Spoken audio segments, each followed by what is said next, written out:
বিয়ের আগে লিভ টুগেদারে ছিলাম এমন মন্তব্য করেছেন স্বাগতা। ছোট পর্দার জনপ্রিয় অভিনেত্রী ও সঙ্গীত শিল্পী জিনাত শানু স্বাগতা। বছরের শুরুতে প্রেমিক ও বন্ধু হাসান আজাদের সঙ্গে বিয়ের পিঁড়িতে বসেন অভিনেত্রী। স্বাগতার স্বামীর পুরো নাম ডক্টর হাসান আজাদ। তিনি লন্ডন প্রবাসী। তার জন্ম ও পড়ালেখা সবই যুক্তরাজ্যে। সঙ্গীত জগতের সঙ্গে জড়িত রয়েছেন তিনি। ডক্টর হাসান একাধারে গান লেখেন, সুর ও মিউজিক কম্পোজ করেন। কলম্বিয়া ইউনিভার্সিটি থেকে পিএইচডি করা হাসান পেশায় একজন ব্যবসায়ী। সম্প্রতি এক সাক্ষাৎকারে স্বাগতা জানিয়েছেন, বিয়ের আগে হাসানের সঙ্গে 1 বছর লিভ টুগেদারে ছিলেন তিনি।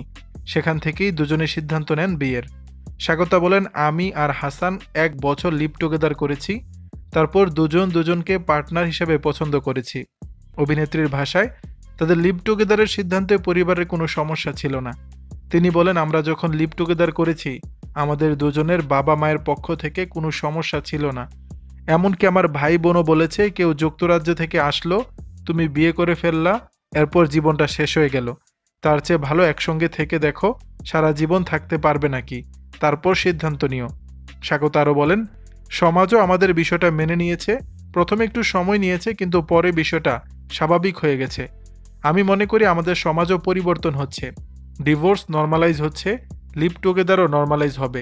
দর্শক, বিষয়টি নিয়ে আপনাদের মতামত জানাবেন নিচের কমেন্ট বক্সে।